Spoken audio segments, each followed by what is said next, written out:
Salam jemaat Tuhan yang terkasih, salam sejahtera bagi kita semua. Senang sekali hari ini kita berjumpa kembali dalam renungan Light of Revival. Harapan dan doa saya Bapak Ibu Saudara semua ada dalam keadaan yang baik di hari yang baru ini. Mari kita sama-sama merenungkan firman Tuhan yang terambil dalam Injil Matius pasal 26 ayat 49 dan ayat 50. Demikian bunyi firman Tuhan. Dan segera ia maju mendapatkan Yesus dan berkata, "Salam Rabi," lalu mencium dia. Tetapi Yesus berkata kepadanya, "Hai teman, untuk itukah engkau datang?" Maka majulah mereka memegang Yesus dan menangkapnya. Lihat Yudas, tapi ingat Yesus. Saudara, sebentar lagi kita akan masuk dalam memperingati Jumat Agung, kisah kesengsaraan Tuhan Yesus hingga mati di atas kayu salib. Dan salah satu peristiwa penting yang menjadi puncak penangkapan Yesus adalah tindakan Yudas memberi tanda kepada para prajurit untuk menangkap Yesus, yakni dengan sebuah ciuman. Ya, maka dalam bacaan kita dikatakan Yudas maju mendekati Yesus, mengatakan salam kepada Yesus, lalu mencium Yesus. Dan setelah itu prajurit dan orang-orang lain memegang kemudian menangkap Yesus. Saudara, saat kita melihat kepada Yudas, kita melihat suatu pengkhianatan yang besar dari seorang murid kepada gurunya. Seorang murid yang mendapatkan hal terbaik dari gurunya, namun membalas dengan sebuah pengkhianatan yang besar. Dan jika kita melihat Yudas, maka kita juga melihat diri kita sendiri. Karena kita tidak lebih baik dari Yudas, kita sama dengan Yudas. Kita melakukan dosa dan pengkhianatan terhadap Tuhan melalui seluruh kehidupan kita, melalui sikap kita, tingkah laku kita, melalui tutur kata kita, melalui karakter kita, melalui reaksi kita dan respon kita terhadap Tuhan dan sesama, melalui sikap kita di dalam pelayanan kepada Tuhan. Kita adalah orang celaka, kita adalah orang terkutuk, kita orang yang layak menerima hukuman kebinasaan kekal. Kita hidup tanpa harapan karena dosa yang mengikat kehidupan kita. Inilah yang ada di dalam diri kita ketika kita melihat pada Yudas. Tetapi kita jangan hanya melihat pada Yudas saja. Kita jangan hanya melihat kepada kehidupan kita yang penuh dengan dosa.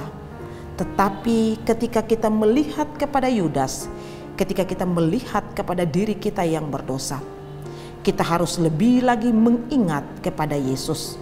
Apa yang kita ingat dari Yesus? Kita mengingat kasih-Nya. Kita mengingat cintanya yang besar kepada manusia berdosa. Kita mengingat cintanya yang besar kepada Yudas Iskariot.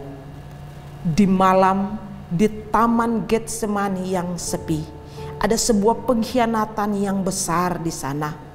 Tapi di malam itu juga, di taman yang sepi itu, ada cinta yang besar, kasih yang sejati dari sang guru kepada muridnya. Yesus mengajarkan bahwa dia memang memberi kasih itu justru kepada mereka yang tidak layak menerimanya. Dia memberikan kasih yang besar itu kepada mereka yang justru secara terang-terangan memberontak, mengkhianatinya. Dia memberikan kasih-Nya itu kepada orang berdosa karena memang dia mengasihi manusia berdosa. Kasih itu membawa Yesus pada salib. Kasih itu membawa Yesus terpisah dari Sang Bapa untuk beberapa saat. Kasih itu membuat Yesus harus mengorbankan nyawanya. Kasih itu membuat Yesus mencurahkan darahnya. Jadi ketika kita melihat kepada diri kita yang berdosa, maka ingatlah pada cinta Yesus yang menyelamatkan itu. Datanglah padanya saudaraku, sungguh-sungguh percaya kepadanya sebagai Tuhan dan Juru Selamat di dalam hidupmu. Sehingga kita hanya mendapatkan cintanya, kita hanya mendapatkan kasih-Nya di dalam kekekalan dan bukan keadilan Allah. lihat kepada diri kita, lihat kepada Yudas. Tetapi jangan sampai di situ saja. Ingat kepada kasih cinta Yesus yang besar bagi saya dan saudara yang berdosa ini. Kiranya Tuhan memberkati kita. Mari kita berdoa. Tuhan, kami boleh merenungkan satu peristiwa di mana satu pengkhianatan yang besar dari seorang murid kepadamu. Tetapi di balik pengkhianatan itu ada kasih yang sangat besar yang melampaui akan pengkhianatan di malam yang sunyi di Taman Getsemani itu. Ketika kami melihat kepada Yudas, biarlah kami melihat kepada diri kami.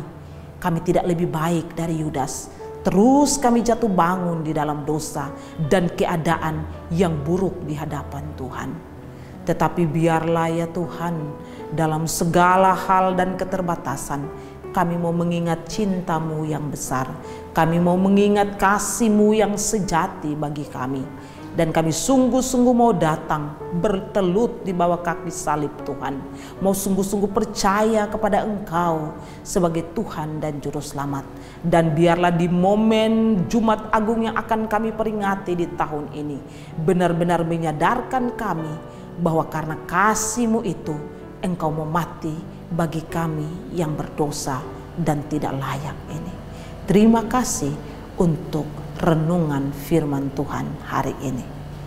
Amin. Saudara terkasih, saya terus mengajak kita untuk menjadikan firman Tuhan sebagai pelita dan terang di sepanjang hidup kita. Tuhan Yesus memberkati.